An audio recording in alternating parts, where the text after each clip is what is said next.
어떤 사람이 조용한 호숫가에서 낚시를 합니다. 그때 한 아주머니가 다가와서 말을 겁니다.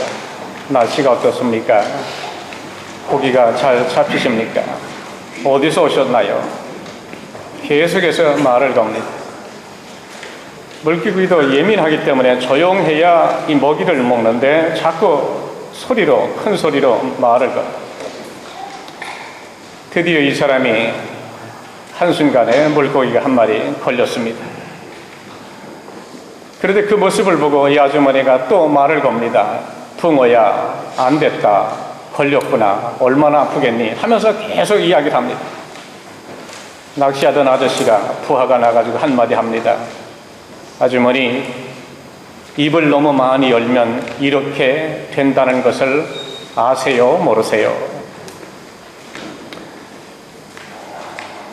너무 쓸데없는 말을 많이 하면 우리도 실수를 하게 된다고 하는 교훈입니다. 그래서 성경에는 말이 많으면 우매자의 소리가 나온다, 어리석은 소리가 나온다 그렇습니다. 톨스토이라고 하는 사람은 사람의 지혜에 대해서 이런 말을 했습니다. 진정한 지혜는 모든 것을 아는 데 있는 것이 아니라 필요한 지식과 불필요한 지식을 구별하는 데 있다. 다시 말해서 진정해야 할 말과 해서는 안 될 말을 구별하는데 사람의 진정한 지혜가 거기에 있다라고 말했습니다. 우리 사랑하는 성도들도 세상을 살아가면서 신앙생활, 교회생활하면서 때로는 하나님께서는 우리가 하나님 앞에 있을 때에 침묵을 지키기를 원하십니다. 그래서 요즘에는 캐톨릭에서 왔는데 침묵 영성이라고 하는 것이 유행을 합니다. 그래서 아무런 입을 열어 기도하지 아니하고 1시간, 2시간, 하루 이틀 그저 조용히 묵상만 하는 거예요. 아무런 말을 하지 아니하고 사람들과도 대화하지 아니하고 그저 이제 그런 영성, 그런 기도의 운동도 지금도 있기도 합니다. 하박국서 2장 20절에 보면 오직 여호와는 성전에 계시니 온 천하는 그 앞에 잠잠할지니라. 온 천하는 하나님 앞에 잠잠할지어다. 조용한 가운데 하나님의 말씀을 들을 수가 있다는 것입니다. 우리가 그 큐티 세미나도 하고 하나님의 말씀을 가까이 하고 하나님의 음성을 듣기 위해서는 내가 말을 좀 줄여야 돼. 세상의 것을 좀 닫아야 돼. 그래야 하나님의 음성이 들리지. 너무 세상의 소리가 너무 많습니다. 라디오로부터 TV로부터 사람 소리로부터 너무, 그러니까 하나님의 음성이 들려지지가 않아요. 시편 62편 1절에 보면 나의 영혼이 잠잠히 하나님만 바라며 나의 구원이 그에게서 나오는도다. 우리의 영혼이 잠잠히 하나님만 바라면 하나님의 음성을 들을 수가 있다. 어두운 밤이라고 할지라도 자세히 살펴보면 반짝거리는 별을 우리가 발견할 수 있듯이 우리가 세상에 아무리 이런저런 소리가 많이 들려도 내 마음을 조용히 하고 잠잠히 하고 하나님의 음성에 귀를 기울인다고 한다면 세미하게 나에게 말씀하시는, 들려주시는 주님의 음성을 우리도 들을 수 있다고 하는 사실입니다. 또한 시편 62편 2절에 보면 오직 그만이 나의 반석이요 나의 구원이요 나의 요새시니 내가 크게 흔들리지 아니하리로다 그랬습니다. 하나님만이 나의 반석, 나의 구원, 나의 요새. 그러기 때문에 내가 흔들리지 아니한다. 5절에 넘어가서는 이렇게 말씀합니다. 나의 영혼아 잠잠히 하나님만 바라라. 물은 나의 소망이 그로부터 나오는도다. 이렇게 우리에게 모든 사람들에게 잠잠히 하나님의 말씀을 들으라고 말씀하는 것을 우리가 보게 됩니다. 그래서 때로는 말을 많이 하는 것보다는 침묵하는 순간이 우리에게 더 많은, 그리고 더 큰 메시지를 주는 경우들을 우리가 보고 듣기도 합니다. 말을 하는 것보다는 침묵이, 그 침묵을 통해서 주는 그 메시지가 강한 것을 우리가 보게 됩니다. 오늘 본문에 보게 되면 지금 본문에 나오는 그 지금 예수님은 빌라도 앞에 서 계십니다. 빌라도가 예수님을 재판하고 있는 것입니다. 그런데 이 재판은 너무나 잘못된 재판이에요. 다시 말하면 의인을 죄인으로 만드는, 그래서 역사상 가장 부조리한 재판을 무엇이냐? 오늘 본문의 말씀입니다. 예수님은 신앙적으로, 가정적으로, 윤리적으로, 사회적으로 어느 한 면도 책을 잡힌다든지 실수한다든지 잘못한 것이 없으신 하나님의 아들 예수 그리스도가 불의하게 부정한 방법으로 그 의로운 예수 그리스도가 죄인으로 만드는 가장 부조리한 재판 장면, 그러한 정황 속에서 예수님은 아무런 말씀을 하시지 않습니다. 별의별 소리가 다 들리는데도 불구하고 예수님은 침묵. 그래서 오늘 설교 제목이 뭡니까? 예수님의 침묵. 예수님의 침묵에는 큰 의미가 있음을 우리가 깨닫게 됩니다. 오늘 우리는 사순절 두 번째 주일을 맞이하면서 그 고난의 비아 돌로로사, 그 순환의 길을 걸어가시는 주님의 사순절을 우리가 함께 지키면서 오늘 두 번째 주일입니다.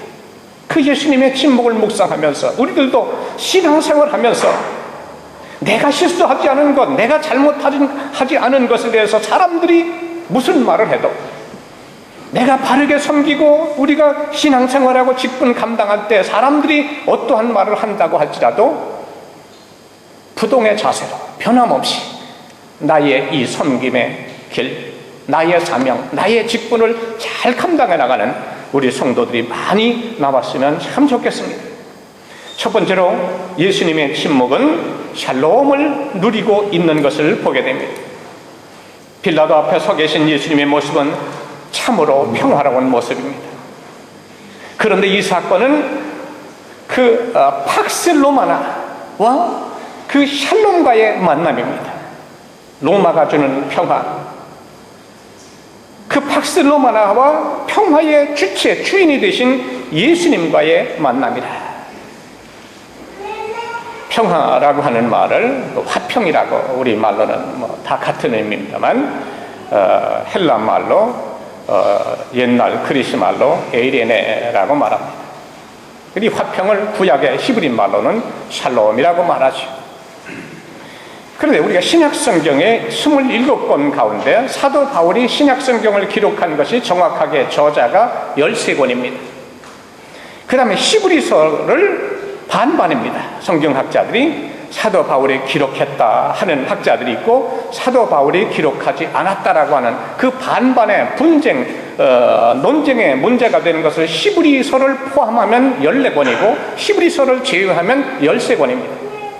신약성경 27권 가운데 반 이상을 사도 바울이 기록을 했습니다. 대단하죠? 그런데 사도 바울이 기록한 모든 서신의 모든 1장의 서론 부분에 보면 인사가 나옵니다. 문하라는 인사. 너희에게 은혜와 평강이 있을지어다. 카리스 에이레네. 그런데 항상 그 인사에 먼저 나오는 것이 평강은 두 번째 나오고 에이레네, 은혜가 먼저 나온다는 것입니다. 그것은 뭘 말합니까? 진정한 은혜를 받았을 때에, 은혜의 삶을 살할 때에, 은혜 속에 우리가 살아갈 때에 자동으로 따라오는 것이 평강이 온다라는 것입니다. 이것이 성경신학적으로 굉장한 중요한 일입니다. 우리가 세상을 살아가는 우리 모든 성도들에게 굉장히 중요한 말입니다.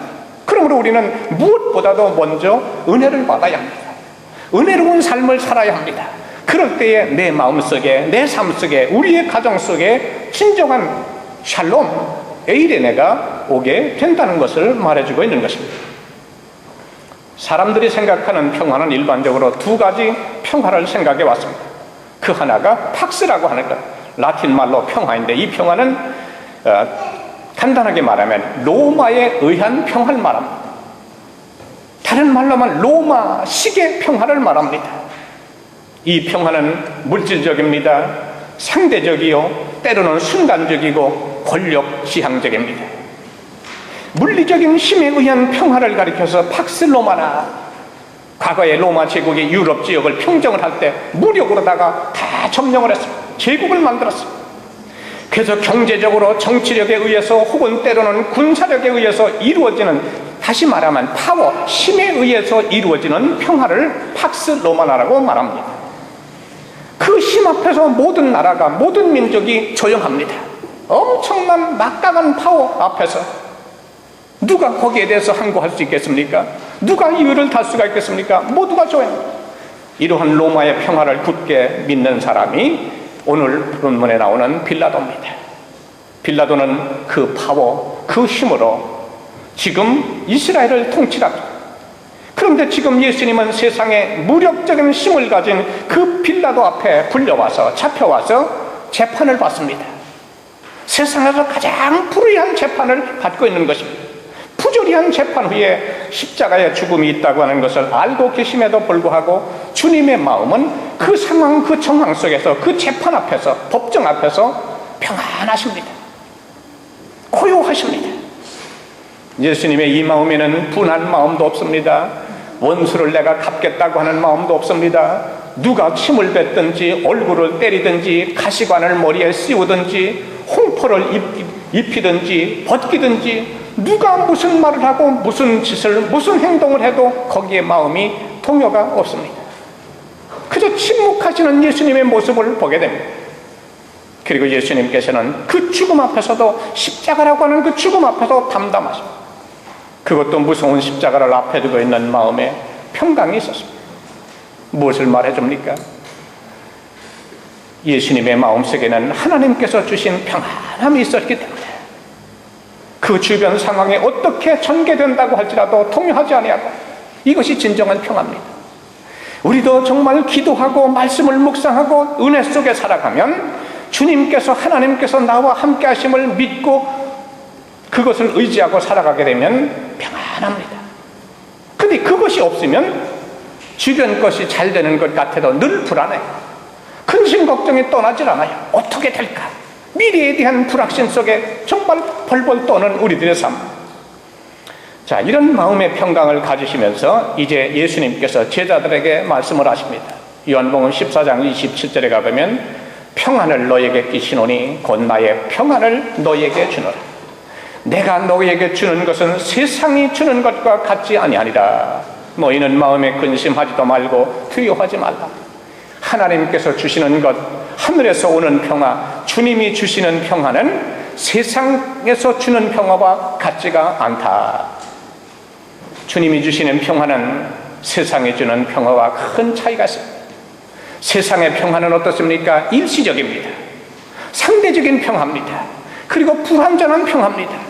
그리고 잠시 만족한 평화입니다. 그것이 세월이, 시간이 지나면 또 불안해져, 불안정해져. 그러므로 진정한 평화는 하나님과의 올바른 관계에서 출발을 한다. 로마서 1장 5절에 말씀합니다. 그러므로 우리가 믿음으로 의롭다 하심을 얻었은즉 우리 주 예수 그리스도로 말미암아 하나님으로 더불어 화평을 누리자. 그래서 우리 성도들의 마음속에, 가정 속에, 교회 속에 평안하다 하는 것은 하나님의 선물입니다. 하나님께서 그 교회에게, 그 성도 가정에게, 성도 개인에게 주신 선물이기 때문에 평안합니다. 근데 교회가 복잡하고 또 가정이 복잡하고 이게 평화가 깨어진다면 그것은 하나님이 주시는 게 아니에요. 누가 주는 거예요? 사탄 마귀가 이제 시작하는구나, 역사를 하는구나. 그래서 예수님의 복음이 들어가는 것, 예수님이 가시는 곳마다는 개인과 가정과 사회와 민족이 평화가 이루어집니다. 복음이 들어가는 것은 그래요. 그래서 마음의 평안함과 화평이라고 하는 것은 하나님께로부터 오는 선물이라고 하는 것을 우리는 분명히 알아야 합니다. 이 혼란하고 어지러운 세상 속에서 평강을 누리면서 살기 위해서는 우리는 하나님만 바라보면서 살아야 합니다. 주님을 바라보지 않으면 참된 평안을 우리가 맛을 볼 수가 없습니다. 이 세상이 아무리 혼란스럽고 요동해도 우리가 주님을 생각하면서 주님만 바라보면서 살아가면 우리는 평안 가운데 살아갈 수가 있습니다. 베드로가 어땠습니까? 물 위를 걸어오시는 예수님을 바라볼 때는 마음속에 평안함이 있었어요. 확신이 있었어요. 감격이 있었어요. 그러니까 주님께서 베드로야 걸어와라. Get out your boat. If you want to walk on the water, get out your boat. 너가 진정 무리를 걷기를 원한다면 그 보트에서 나와라. 오늘 우리들은 어떻습니까? 무리를 걷는 기적을 우리가 소망하면서도 아직도 그걸 내가 어떻게 걷나? 빠지지, 안 되지. 계속 나라고 하는 그 보트 앞에서 나오질 못한. 그러니까 무리를 걷는 기적이는. 그런데 베드로가 담대함을 얻고 이제 물에 발을 얹고 걸어갔을 때 몇 발짝은 걸어갔습니다. 걸어갔는데 마음속에 불안이 다가왔어. 염려가 다가왔어. 물을 봐라. 그러니까 그대로 물속으로 빠져들어가고 말았다. 우리가 세상을 살아가면서 주님의 초점에 눈을 맞추고 십자가를 바라보고 믿음으로 담대히 나갈 때는 어떠한 난관과 어려움도 다 헤치고 뚫고 지나갈 수 있는 담대함이 생기게 됩니다. 근데 내가 믿음이 적고 이 문제 가지고 벌벌 떨고 염려하면 그 염려 속에 헤어나올 수가 없습니다. 계속 빠져들어가고 절망과 좌절. 그러므로 우리는 참된 평화는 주님이 주시는 평화가 진정한 평화라고 하는 것을 우리는 깊게 믿어요. 이 어지럽고 혼란한 세상에서 평강을 누리면서 우리가 살기 위해서는 하나님만 바라봅니다. 주님을 바라보지 않으면 참된 평안을 누릴 수가 없습니다. 이 세상이 혼란스럽고 요동해도 우리가 주님을 생각하면 주님만 바라보며 살아가면 우리는 진정한 평화 가운데 살아갈 수 있습니다. 진정한 평화는 예수님 안에 있습니다. 예수님 없는 평화는 어느 날 갑자기 긴장이 되고 또한 전쟁과 공포로 변할 수밖에 없습니다. 주님이 주시는 평안만이 진정한 평화요 영원한 평화임을 우리는 믿어요. 그래서 빌립보서 4장 6절 7절에 보면 우리 성도들에게 말씀 아무것도 염려하지 말고 모든 일에 기도와 간구로 너희 구할 것을 감사함으로 하나님께 아뢰라. 그렇게 기도하면 모든 지각에 뛰어난 하나님의 평강이 그리스도 예수 안에서 너희 마음과 생각을 지키시리라. 얼마나 어려운 말씀입니다. 두 번째로 오늘 본문에서 얻는 교훈은 예수님의 침묵은 성부 하나님 아버지를 전적으로 신뢰하는 마음입니다. 예수님의 침묵은 뭐냐? 그저 하실 말씀이 없어서 말을 할 줄을 몰라서 침묵하시는 것이 아니라 전적으로 하나님 아버지께 신뢰하는 맡기는 마음에서 침묵을 하고 계신다는 것입니다. 성자 예수님은 십자가를 포함한 모든 고난과 죽음을 하늘 아버지께, 성부 하나님께 전적으로 의탁하셨습니다. 그래서 제사들과 십자가의 사건을 놓고 겟세마네 동산에 가서 기도하시면서 이렇게 기도합니다. 이제 하루 이틀 지나면 십자가를 지고 죽어야 되는데 예수님은 할 수만 있으면 이 잔을 내게서 옮겨주시옵소서. 예수님도 십자가가 두려웠어요. 십자가를 지기를 원하시질 않았어요. 그러면서 그 다음 기도는 그러나 할 수만 있으면 아버지여 이 잔을 내게서 옮겨주시옵소서. 십자가를 지지 말게 해주시옵소서. 그러나 나의 원대로 마옵시고 아버지의 뜻대로 행하여 주시옵소서 하면서 하나님 아버지의 뜻이라고 한다면 십자가를 지겠습니다. 그리고 십자가를 지십니다. 신앙생활이 뭡니까? 내 뜻, 사람의 뜻을 관철하고 이루는 것이 신앙이 아니라 오늘 예수님의 본문 교훈처럼 하늘 아버지의 뜻을 이루어드리는 것이 신앙생활. 주님도 그랬거든요. 그리고 죽으시기까지 십자가까지 지셨어요. 이제 무슨 일을 만나든지 아버지의 뜻대로 하옵소서라고 하는 믿음으로 예수님은 힘차게 나아가십니다. 누가 배신을 하든지 누가 욕을 하든지 그런 것은 전혀 관심도 상관이 없습니다. 십자가의 죽음까지라도 성부 하나님의 뜻이라면 기꺼이 담당하시겠다고 하는 순종이 있었기 때문에 모순되고 부조리에 극친 빌라도의 재판 앞에서 예수님은 평강을 누릴 수가 있었던 것입니다. 오늘날 주님의 일을 하면서 우리가 뉴스나 TV나 신문 그런 데 보면 간혹 가끔 신문에 이상한 글과 성명서들이 올라오는 것을 보게 됩니다. 그것도 엄청난 신문에 광고료를 투입을 해가면서. 그런데 다 들어보면 한쪽에서 이런 기사가 나오면 그 다음 주에는 또 반박하는 성명서가 나옵니다. 양쪽을 다 읽어봅니다. 읽어보면 나름대로 일리는 있어요. 서로 주장하는 것이 사연이 있어요. 그러면서 생각을 해봅니다. 얼마나 답답하고 억울했으면 대화로 만나서 풀지를 못하고 이렇게 신문지상에다가 엄청난 돈을 투입을 해서 자기의 의사를 발표하고 성명서를 내겠을까? 그러나 우리 믿는 성도들에게는 그런 세상적인 방법의 성명서가 필요하지 않습니다. 하나님께서 다 아시는데 무슨 그러한 말들이 필요하겠습니까? 그러한 돈 가지고 선교하지, 어려운 자들 구제봉사하지. 오히려 어려운 문제가 생기면 오늘 본문에 교훈하는 것처럼 예수님의 침묵을 본받아야 합니다. 예수님은 지구상의 가장 부조리한 재판을 받으시면서도 불구하고 아무런 말씀을 하지 않는 그 모습, 우리가 그러한 교회의 일들이 벌어지고 했을 때 말하고 하는 것보다는 하나님의 뜻을 구하는 것이 더 신앙적인 자세입니다. 더 성경적입니다. 교회의 덕이 됩니다. 유익합니다. 그러므로 믿는 사랑의 공동체는 신앙의 방법, 성경 방법대로 해야지 세상의 방법대로 문제를 풀고 해결해서는 안 된다라고 하는 사실입니다.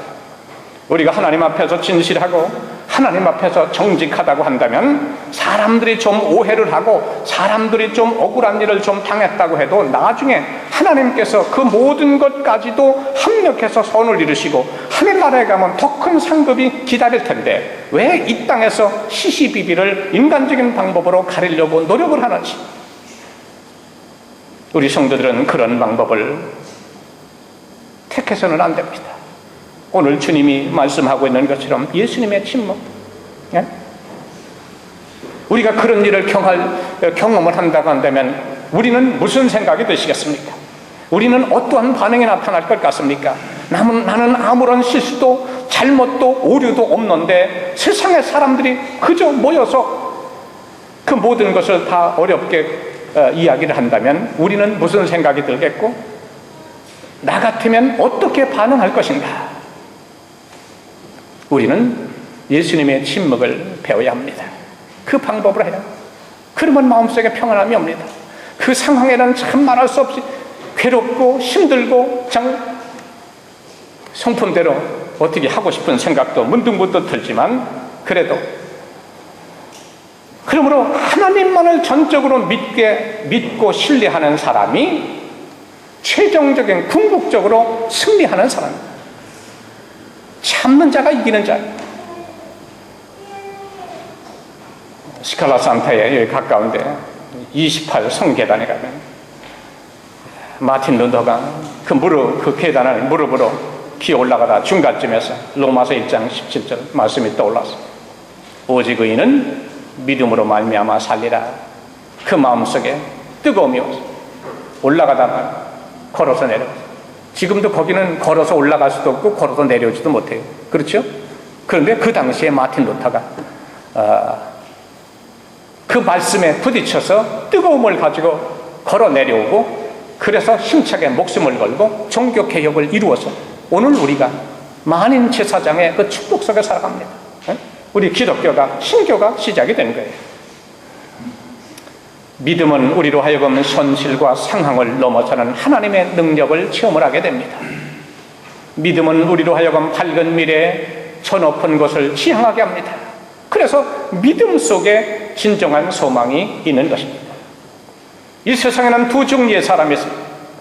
예수 그리스도 안에서 하나님을 믿고 의지하면서 사는 사람이 있고 반대로 예수님 밖에서 자기의 능력과 자기의 힘과 실력을 의지하면서 살아가는 사람이 있습니다.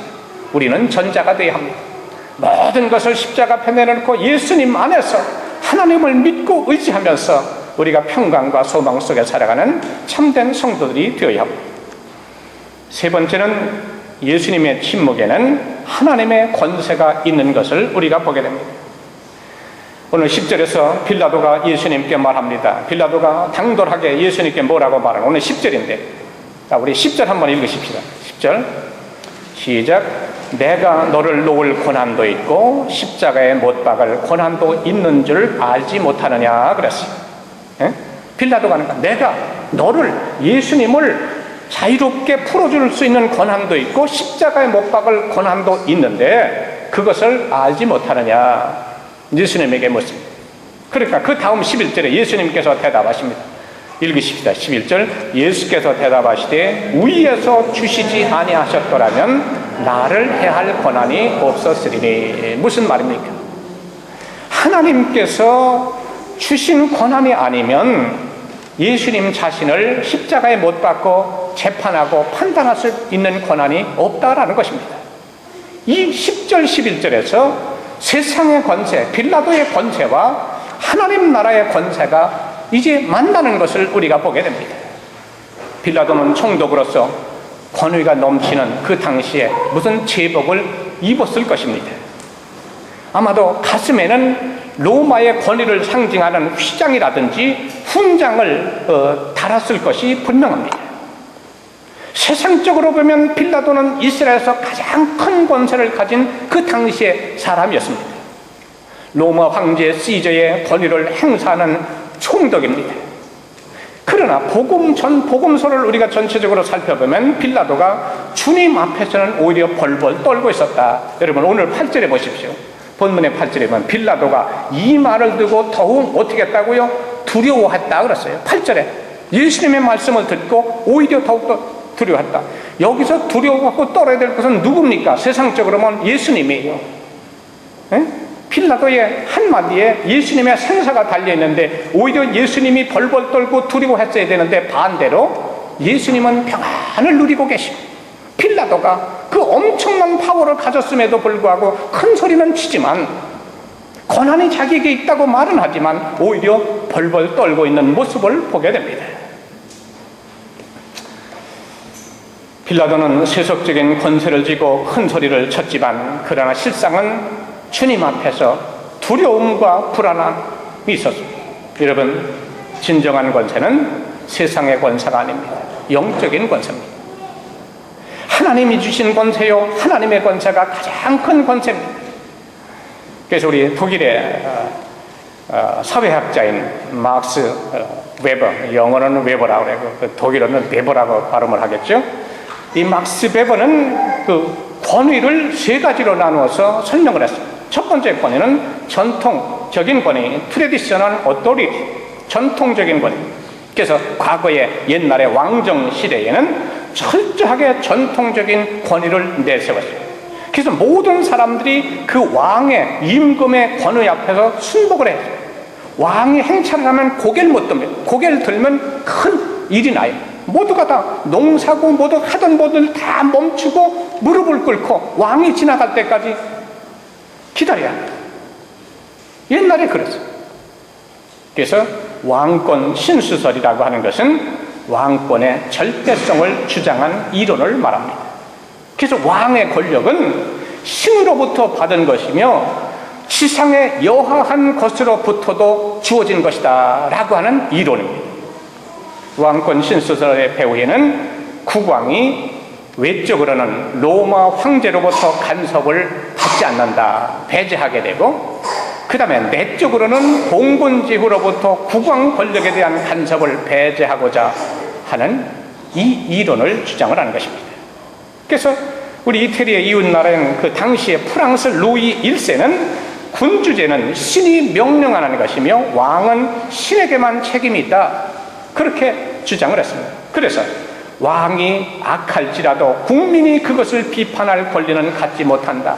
다시 말하면 왕의 법에 따라서 심판을 받게 되어 있는 국민은 왕의 심판관이 될 수 없다라는 것입니다. 그래서 제임스 1세는 의회의 권한을 무시하고 독단 철행의 정치를 강행을 했습니다. 이것이 전통적인 권위. 두 번째는 카리스마적인 권위입니다. 우리 현대 이제 세월이 지나면서 현대에 들어서면서부터 현대 민주사회로 우리가 발전하고 넘어오면서 왕과 같은 절대 군주는 아니지만 상당한 카리스마를 가지고 권위를 행사하는 사람들이 많이 나타났습니다. 그래서 분명히 전제군주는 아니지만 군주와 비슷한 권위를 가졌는데 그 권위는 사람에게서 우러나오는 카리스마의 권위가 있다. 그래서 역사적으로 보면 인도의 간디라든지 그 다음에 이집트의 나세르라든지 우리 한국 역사에서는 김구 선생님과 같은 사람들을 말합니다.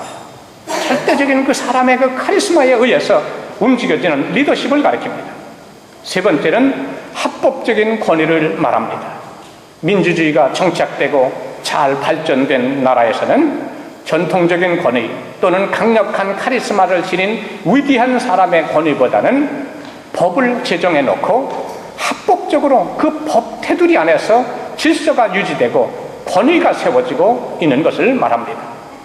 그래서 민주주의가 잘 정착된 나라에서는 법적인 권위 이외에 과거의 그 전통적인 권위나 카리스마적인 권위는 별로 인정을 받지를 못합니다. 그래서 21세기 현대 민주주의 사회에서는 옛날과 같은 영웅이나 모든 국민의 우상이 될 만한 훌륭한 인물이 나오기는 거의 불가능합니다. 그리고 그러한 영웅적인 존재가 나온다는 것이 항상 좋은 현상인 것도 아닙니다.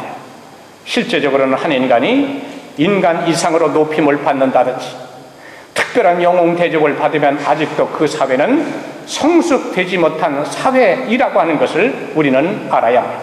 물론 너무나 그 한 사람이 훌륭하고 충출해서 수많은 사람들로부터 백성들로부터 존경을 받는 경우도 있기는 있지만 그러나 영웅적으로 존재할 수는 없다는 것입니다.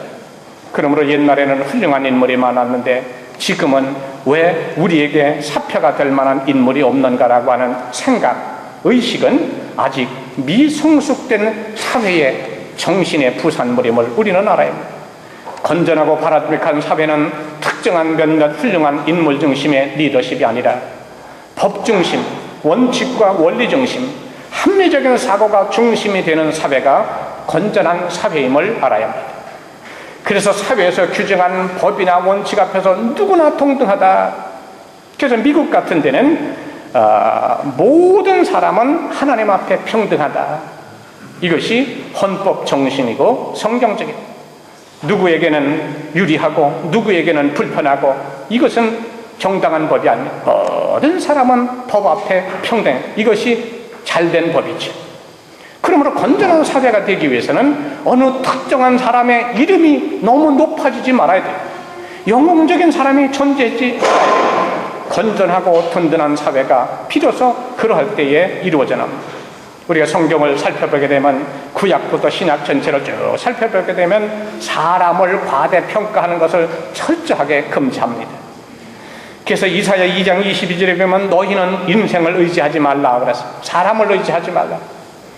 그의 호흡은 코에 있나니 셈할 가치가 어디 있느냐 그랬습니다. 그래서 성경은 세상의 사람을 영웅화시키지 않습니다. 아브라함이나 다윗이나 베드로나 바울이나 또한 요셉이나 훌륭한 정말 영웅적인 인물이었지만 그런 업적들도 있었지만 얼마나 영웅적인 인물로 만들 수도 있었겠지만 성경은 그들을 영웅으로 취급하지 않습니다. 신앙의 사람, 믿음의 사람, 영적인 리더로 표현하지 영웅이라고 말하지 않습니다. 그러면서 성경은 덧붙여서 그 훌륭한 영웅적인 그런 그 배경을 가졌던 사람들에게 실수와 허물과 단점과 약점을 다 성경은 기록해놨어요. 그거를 폭로를 합니다. 이것이 뭐냐? 성경이 아니면 있을 수 없는 일이라는 것입니다. 오늘 우리 주변에도 보면 누가 대통령 나온다, 누가 뭐 된다 하면은 그 사람이 지지도가 높으면은 그 사람을 미화시킵니다. 화려하게 만듭니다. 그 매스컴이 그렇게 그 사람을 띄워놓습니다. 그러면 평범한 국민들은 모르니까 뉴스가 그렇게 나오니까 가서 한 표 찍는 거예요. 대통령이 되고 뭐가 되긴 됐어.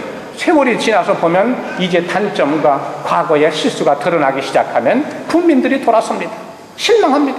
기대가 크면 실망이 크다고. 세상 사람들은 그래요. 사람을 미워합니다. 없는 것도 지어내고. 우리의 영웅은 오직 한 분 예수 그리스도입니다. 우리 모든 인류의 왕은 오직 한 분 예수님 한 분뿐입니다. 우리에게 높음을 받으실 분도 오직 한 분 예수님이십니다. 주님만 높이면 주님께 영광을 돌리며 살아가는 생활 속에 진정한 기쁨과 행복이 있는 것을 우리는 체험하게 됩니다. 진정한 권위는 말씀의 순종함으로 나타납니다. 주님의 사랑으로 서로 사랑할 때 나타나게 됩니다. 하나님의 의가 나타남으로 교회의 권수가 세워지게 됩니다. 사랑하는 성도 여러분, 오늘 사순절 두 번째 주일을 우리가 지키고 있습니다. 예수님의 침묵의 그 메시지를 통해서, 그 교훈을 통해서 하나님 나라의 권위는 영적인 권위임을 우리는 깨달습니다. 외부적인 요인에서 오는 것이 아닙니다. 인간이 권위를 세운다고 세워지는 것이 아닙니다. 하나님의 말씀의 권위가 세워지면 교회의 권위가 세워지게 됩니다. 하나님의 의가 나타나고 하나님의 진리가 나타날 때에 진정한 권위가 세워지게 되는 거예요. 우리들도 주님의 모습을 본받아서 더욱더 낮아지고 겸손하고 참고 견디면서 주님의 십자가를 지고 주님을 따라 나갈 때에 진정한 권위가 우리에게도 주어지는 것입니다. 사랑하는 성도 여러분, 오늘도 주신 말씀을 기억하고 죽으시고 부활하신 주님 예수 그리스도의 은혜가 우리 로마 하나님 교회와 오늘 2부에 나오신 사랑하는 성도 여러분들에게 차고 넘치시기를 주님의 이름으로 축복합니다.